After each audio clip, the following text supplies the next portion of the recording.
जी तो चैम्पियंस अस्सलाम वालेकुम वरहमतुल्लाहि वबरकातुहू। यार अभी मैंने अपलोड की है केमिस्ट्री की वीडियो, तो लॉन्ग क्वेश्चन अपलोड नहीं किए थे। अभी अभी लिख ही रहा था यार मैं वो, तो मैंने कहा अभी शेयर कर देते हैं आपके साथ। तो बेटे मैंने आपको बताया था कि यार चैप्टर 1 to 8 10 कर लो, ज़्यादा बेहतर है। कोई 3 7 भी करना चाहता है वो भी आप कर सकते हैं, कोई इतना इशू नहीं है, ठीक है। क्योंकि हर शख्स के लिए जो आसानियाँ हैं और जो मुश्किलात हैं वो डिफरेंट हैं। तो ये आपके ऊपर डिपेंड करता है बेटे आपने कौन से करने हैं। मैं आपको सारे ही बता देता हूँ, ठीक है। आप फिर अपने अकॉर्डिंगली इस चीज़ को डिसाइड कर लीजिएगा कि बेटे आपने क्या करना है, ठीक है बेटे।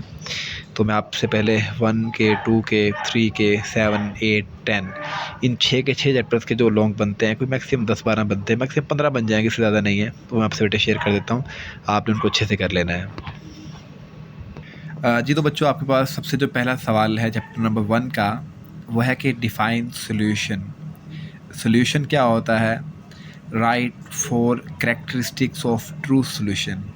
सोल्यूशन क्या है? आपने किसी भी ट्रू सोल्यूशन के 4 कैरेक्टरिस्टिक्स के बारे में लिखना है यहाँ पे, ठीक है बेटे। ये आपका सवाल नंबर 1 है यहाँ पे चैप्टर 1 से। दूसरा सवाल इसके ऊपर लिख लीजिए कि मोस्ट इंपॉर्टेंट है बेटे। मैं साथ आपको बता भी रहा हूँ कि कौन सा मोस्ट इंपॉर्टेंट है। ये बेटे मोस्ट इंपॉर्टेंट सवाल है कि what is the difference between element, compound and mixture. Element, compound और मिक्सचर के दरमियान बेटे आपके पास क्या फ़र्क है, बहुत इंपॉर्टेंट है। मैं आपको फिर कह रहा हूँ बेटे, इवनिंग या मॉर्निंग में एक दफ़ा लाजमी आएगा। अगला सवाल है बेटे आपके पास, write a note on the branches of chemistry. Branches of chemistry बेटे एक इंपॉर्टेंट सवाल है, इसको भी आपने किसी तौर पर भी नहीं छोड़ना है। इंपॉर्टेंट लॉन्ग क्वेश्चन है, काफ़ी ज़्यादा ब्रांचेज हैं, उसमें से कोई आप 6 से 7 अच्छे से याद कर लें तो वही लिखा है, आपको बड़ा हेल्प आउट करेगा यार ये लॉन्ग क्वेश्चन, ठीक है। अगर आपने याद कर लिया आपके शॉर्ट में भी काम आ जाएगा, MCQs में भी आपको हेल्प आउट करेगा ये।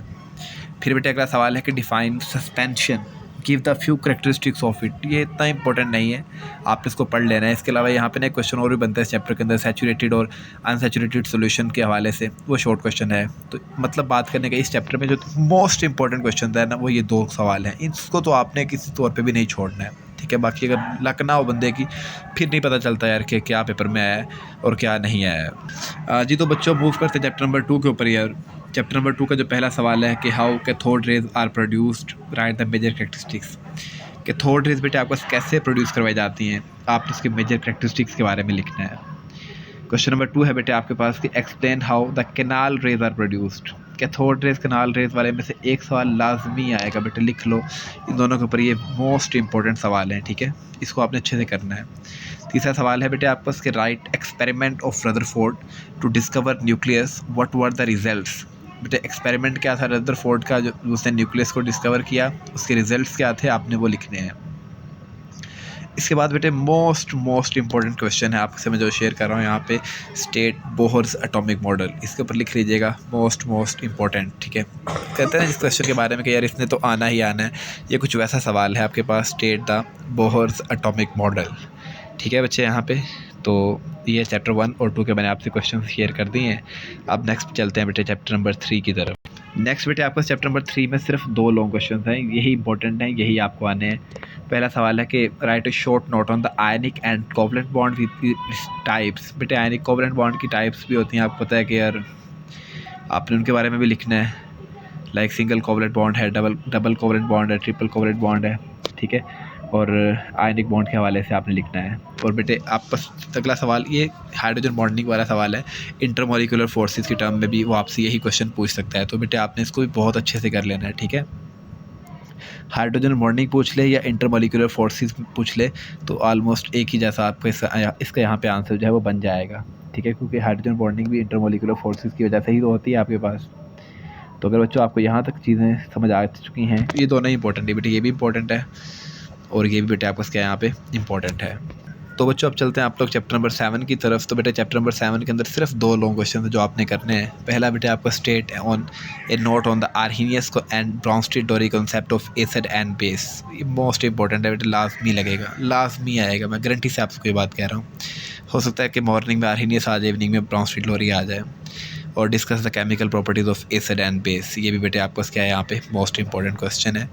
ये 2 ही क्वेश्चंस बनते हैं बेटे इस चैप्टर के अंदर। आपने इन दोनों क्वेश्चंस को बहुत ही अच्छे से कर लेना है बेटे, कुछ भी स्किप नहीं करना है, ठीक है। जब आप लोग ये कर लेंगे तो होप सो मैं कल आपको मज़ीद कुछ 1-2 लॉन्ग क्वेश्चंस या इसमें ऐड करवा बता दूँगा, मतलब फाइनल गैस के यार ये जो चीज़ें ना आप लोग इसको एक दफ़ा पढ़ के जाइएगा।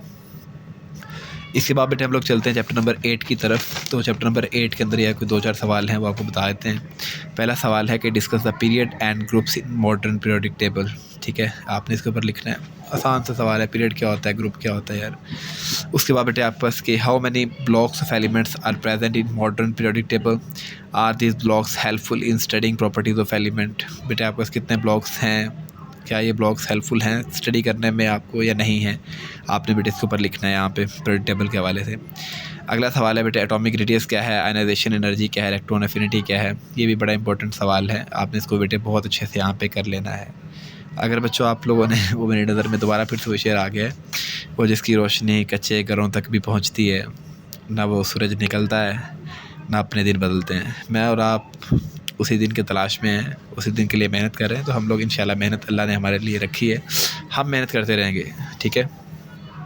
मियाँ मोहम्मद बख्श का वो शेर भी है कि माली दा कम पानी देना ते बार बार मशकां पावे, मालक दा कम फल फूल लोना और लावे या ना लावे। इंसान के बस में सिर्फ मेहनत करना है बेटे, तो हम मेहनत करते रहेंगे इंशाल्लाह। चैप्टर नंबर 10 की तरफ बेटे देखते हैं यहाँ पे। उसमें सिर्फ 2 क्वेश्चन आपने करने हैं, write sources of air pollutants, और दूसरा बेटे आपने करना है what are the effects of acid rain and how it is formed. सिर्फ ये 2 क्वेश्चन कर लो अल्लाह के फजल करम से। मुझे अल्लाह के घर से उम्मीद है कि इंशाल्लाह इसके बाहर से एक भी क्वेश्चन आपको पेपर के अंदर बेटे यहाँ पे नहीं आएगा। अगर बेटे आपने ये कर लिया तो अल्लाह आप सबका हामी नासिर हो, मालिक आपको खुश रखे, सलामत रहिए, दुआ में याद रखिए।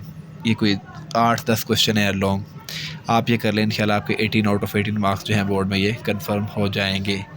खुश रहें बेटे, आप सबको मेरी तरफ़ से ढेरों दुआएं आप सबके लिए। अस्सलामु अलैकुम वरहमतुल्लाहि वबरकातुहू।